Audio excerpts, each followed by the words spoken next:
जय जगन्नाथ। आप सभी को प्रज्योतिष वर्ल्ड को स्वागत है। दरअसल वामन अवतार के बारे में हमें पता है, पर बहुत सारे लोगों को वामन द्वादशी या वामन जयंती की पूजा के बारे में कुछ पता नहीं। उन्हें पता नहीं होगा इस दिन वामन भगवान को घर में पूजा करते हैं। इनकी पूजा करने से ही स्वर्ग प्राप्त होता है। चलिए आज इसी पूजा के बारे में जानते हैं। वीडियो को अंत तक जरूर देखें। चैनल को जल्दी से लाइक शेयर एंड सब्सक्राइब कर दीजिए। भाद्रव माह के शुक्ल पक्ष की द्वादशी को वामन द्वादशी या वामन जयंती भी कहते हैं। यह वो दिन है जब भगवान विष्णु ने भगवान वामन देव के रूप में अवतार लिए थे। वामन देव भगवान विष्णु के पांचवें तथा त्रेता युग के पहले अवतार थे। भगवान विष्णु का मनुष्य रूप में पहला अवतार वामन देव का था। इससे पहले भगवान विष्णु ने 4 बार पशु के रूप में जन्म लिए थे और उनका नाम मत्स्य अवतार, कूर्म अवतार, वराह अवतार और नरसिंह अवतार। दक्षिण भारत में उपेंद्र के नाम से भी ये जाना जाता है। ये पूजा हम घर में कर सकते हैं। इस साल वामन द्वादशी या वामन जयंती 7 सितंबर बुधवार को मनाया जाएगा, जिसका द्वादशी प्रारंभ तिथि 7 सितंबर 2022 पूर्वाह्न 3:04 से आरंभ होकर 8 सितंबर 2022 पूर्वाह्न 12:04 पर समाप्त होगा। आप इस पूजा को 2 प्रकार कर सकते हैं।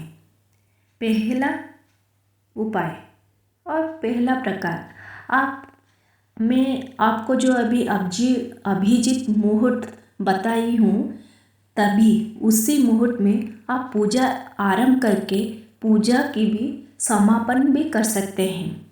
आप घर पर ब्राह्मण बुलाकर पूजा आरंभ करते हुए वामन देव के स्वर्ण या यज्ञ पापित से वामन भगवान की प्रतिमा स्थापित पहले कर दीजिए। आपकी अगर सामर्थ्य नहीं है भगवान की स्वर्ण का मूर्ति या प्रतिमा बनाने के लिए, तो आप एक फोटो नहीं तो एक वामन भगवान की प्रतिमा लाकर पूजा भी कर सकते हैं। पर आपको पूजा वही अभिजित मुहूर्त में आरंभ करना होगा।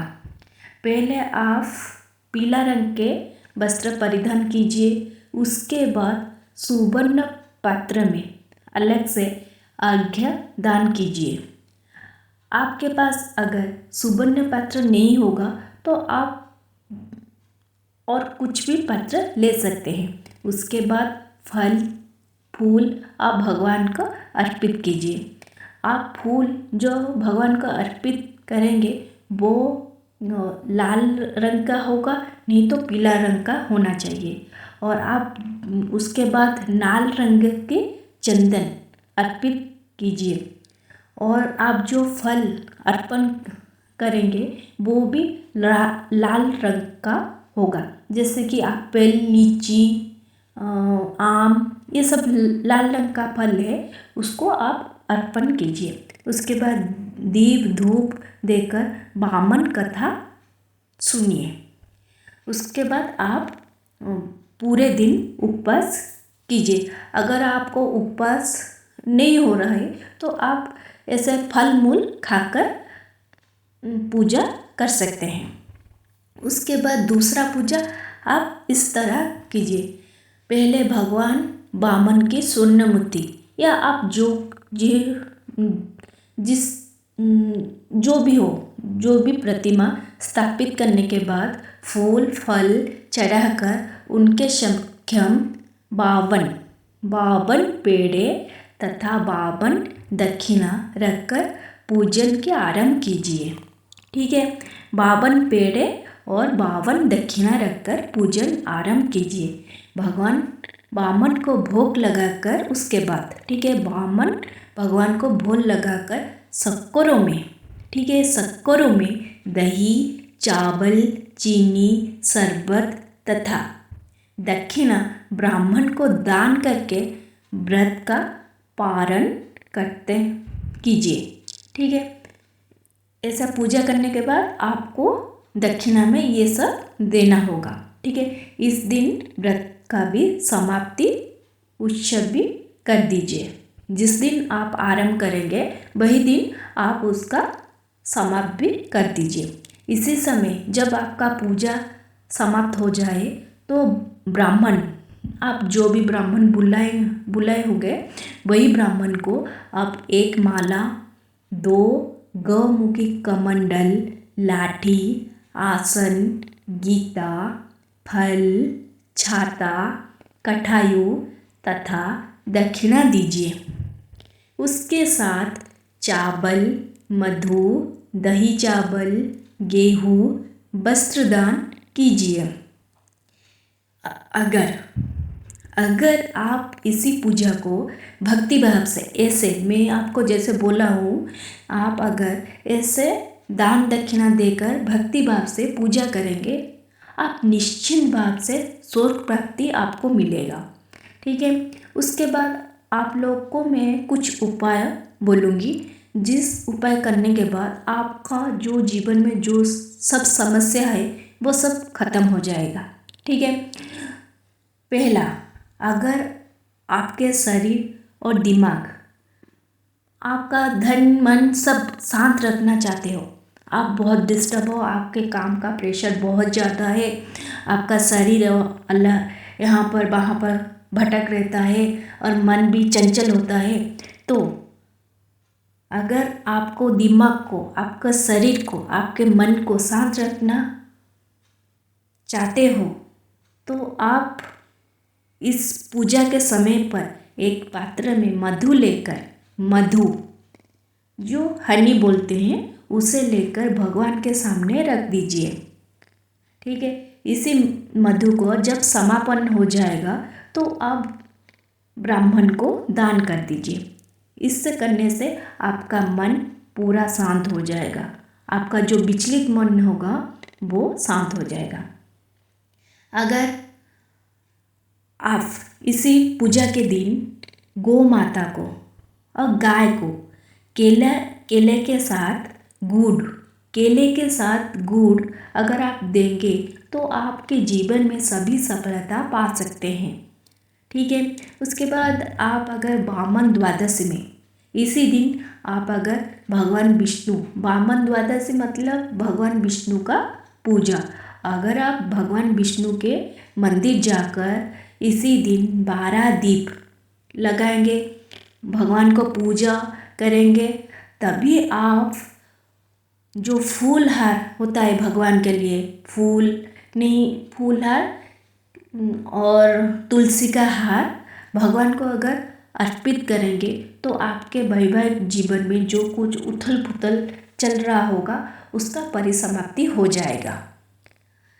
उसके बाद आपके अगर कुछ धन समृद्धि कुछ ठीक ठाक नहीं चल रहा है, आपको धन समृद्धि आपके ज़्यादा चाहिए, तो इसी दिन आप मुने का, नहीं तो इसका मतलब ड्रमस्टिक, मुने का और ड्रमस्टिक का एक छोटा पेड़ लगाइए। उसको रोज़ सुबह नहा धोकर रोज़ सुबह पानी दीजिए। इससे क्या होगा, आपके जो अटके हुए सुख समृद्धि धन वो सब ठीक हो जाएगा, वो अपने आप आपकी तरफ चला आएगा। ठीक है। और आप जो वामन पूजा करते हैं उससे आपको बहुत सारे पुण्य कमाते हैं। आप जो दान दक्षिणा करते हैं तो इससे आपके जीवन में क्या होता है, धीरे धीरे आप जो अतीत या वर्तमान में कोई भी गलती हो जाता है ना, आप वही गलती, गलत कर्म होता है, वही गलत कर्म आपका धीरे धीरे कम हो जाएगा। इसलिए मैं आपको बोलूँगी कि वामन पूजा आप कीजिए। उसके बाद चलिए सुनते हैं पौराणिक कथाएं। वामन जो पूजा होता है वो क्यों करते हैं, कैसे वामन पूजा आरंभ हुआ, इसके बारे में हम सुनते हैं।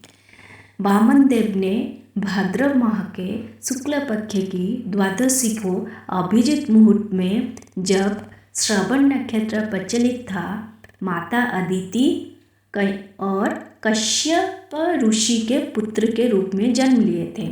वो आदित्य के 12वां थे। ऐसा माना जाता है कि वामन देव इंद्र के छोटे भाई भी थे। भगवान विष्णु ने वामन अवतार में एक बौने ब्राह्मण का रूप लिए थे। भगवान विष्णु ने इंद्र का देवलोक में पूर्ण अधिकार स्थापित करने के लिए ये अवतार लिए थे। देवलोक असुर राजा बलि ने हड़प लिए थे। तो अभी मन में प्रश्न चल रहा होगा, बलि कौन था? ठीक है, बलि विरोचन के पुत्र तथा प्रहलाद के पुत्र थे और एक दयालु असुर राजा के रूप में माने जाते थे।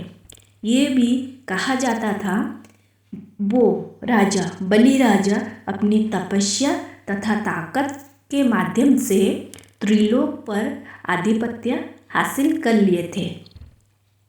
उस समय क्या हुआ? बाली अश्वमेध यज्ञ करने के समय भगवान विष्णु वामन के रूप में 3 कदम भूमि मांगे थे। जब वामन देव 3 कदम भूमि मांगे तो गुरु शुक्राचार्य ने मना कर दिए, पर बलि राजा उनके बात नहीं सुनकर वामन भगवान को वचन दिलाते ले। तब भगवान विष्णु क्या किए? अपना आकार पूरा बढ़ा लिए। वो क्या किए? उनके जो पहली कदम था वो इतना बड़ा हो गया, वो पहला कदम पूरा भूलोक मतलब पृथ्वी को नाप लिए और दूसरा कदम देवलोक को नाप लिए। तभी वो तीसरा कदम कहाँ पर डाले? तो ऐसा वामन देव जब पूछने लगे तो बाली राजा ने वो अपना सिर प्रस्तुत कर दिए, जिसके फलस्वरूप बलि राजा पाताल लोक में पहुंच गए। वामन भगवान बलि की ये जो वचन बंधुता से अति प्रसन्न हुए और उनको अमरोत्तर वरदान दिए। भगवान विष्णु अपने विराट रूप में प्रकट हुए और राजा को महाबली की उपाधि प्रदान भी किए, क्योंकि बलि ने अपनी धर्मपरायणता तथा वचन बंधुता के कारण अपने आप को महात्मा साबित कर दिए थे। विष्णु ने महाबली को आध्यात्मिक आकाश जाने की अनुमति दे दी, जहाँ उनका अपना दादा प्रहलाद और अन्य दिव्य आत्मा रहते थे। ये है वामन की कथा। ये कथा आप उसी पूजा के दिन जरूर सुनिए।